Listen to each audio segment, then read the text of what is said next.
Grabe, 9 na beses na pinatumba ang kalaban. Napakatindi ni Pangulong Bongbong Marcos kasama ng pamilyang Marcos dahil hindi lang isa, hindi lang dalawa, kundi 9 na beses na pinatumba ang kanilang mga kalaban. Pero hindi ito ang mga Duterte.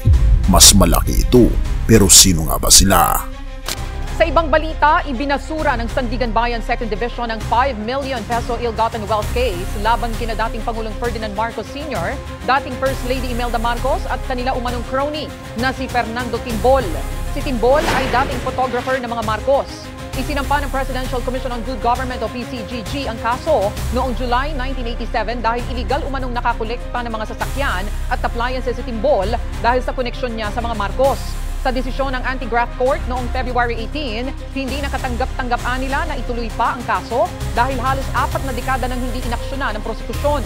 Alinsunod sa batas at jurisprudence, nararapat lang na ibasura na ang nasabing kaso. Sinisikap ang kunin ang pahayag ng PCGG kaugnay nito. Ibinasura ng Sandigan Bayan ang ill-gotten wealth case na isinampa sa pamilya Marcos at iba pa dahil sa kakulangan sa ebidensya.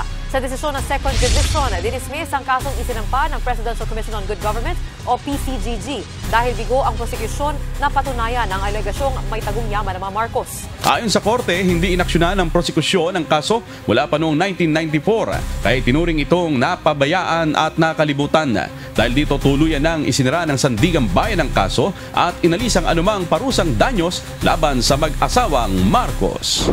Halika, atin itong pag-usapan. Bago natin ipagpatuloy kaibigan, siya nga pala ang Great Controversy na isa sa mga pinaka-kontrobersyal na libro dahil tumutukoy ito sa mga propesiya sa libro ng Daniel at Revelation na nagaganap na sa panahon natin ngayon bago ang pagdating ng ating Panginoong Diyos ay pinamimigay na namin ng libre sa pamamagitan ng PDF.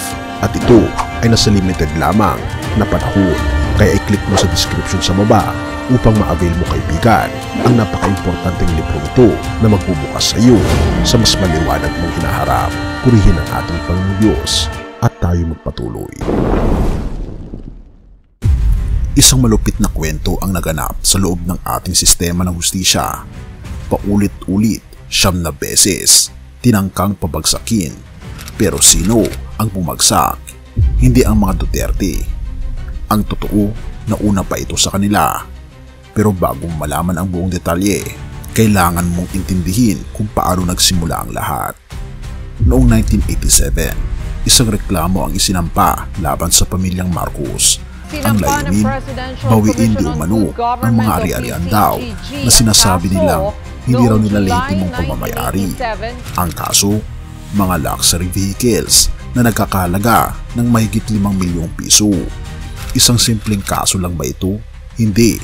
Ito ay parte ng isang mas malaking laban, isang laban na umabot pa sa halos 4 na dekada. Pero kung totoo ang akusasyon, bakit hindi nagtagumpay ang mga nagsampa ng kaso? Narito ang nakakagulat na katotohanan. Ang kaso, sa kabila ng lakas ng propaganda laban sa pamilyang Marcos, ay natulog lamang sa mga dokumento ng korte. Hindi lang ito, pinabayaan ito ng mismong nag-aay ng reklamo.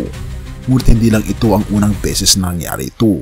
Hindi lang 2, hindi lang 3, kundi 9 na beses nang napawalang sala ang pamilyang Marcos mula sa iba't ibang kaso na di umano'y ill-gotten wealth daw. Pero teka, hindi ba't may grupo pa rin galit na galit dito? Oo, at may dahilan daw sila. Hindi dahil sa katotohanan, kundi dahil sa politika. Ang totoo, paulit-ulit nang pinatunayan ng ating korte na walang sapat na ebidensya para idin ang pamilyang Marcos. Pero sa halip, natanggapin ito, pilit nilang ginagawang kwento ng pang-aapi at pagsasamantala ang bawat pagkatalo nila sa korte. Narito ang campaign against the return of Marcoses and martial law o tinatawag na karma. Isang grupong kilalang matinding kumakalaban sa pamilyang Marcos at patuloy na naglalabas ng mga paratang laban sa kanila. Bakit kaya? Dahil kapag may Marcos sa Malacanang daw, may mga grupong hindi mapakali kasi alam nila, hindi lang basta paninira ang ginagawa nila, Isa itong tila desperadong pagtatangkang burahin ang isang pangalan na sa kabila ng lahat ay patuloy na lumalakas at tinatanggap pa rin ng sambayanang Pilipino. At ano ang epekto nito? Isang muling panalo para sa pamilyang Marcos. Isang patunay na hindi sapat ang ingay ng mga kritiko kung wala namang tunay na ebidensya. Pero higit pa riyan, isa itong leksyon. Hindi mo basta-basta mapapatumba ang isang pangalan na pinili at minahal ng taong bayan. Hindi mo mapipilit ang kasaysayan na sumang-ayon sa agenda mo kung ang katotohanan ay kabaliktaran ng gusto mong palabasin. Kaya ngayon, habang pinagpipilitan ng ilan ang kanilang bersyon ng kwento, isang bagay lang ang malinaw. Ang katotohanan ay hindi na babaluktutin pa. 9 na beses na silang sinubukang pabagsakin, pero sino ang tuluyang bumagsak? Hindi ang mga Marcos, kundi ang mga patuloy na sumasalungat sa hatol ng batas. Dahil sa uli, ang totoo ang mananaig.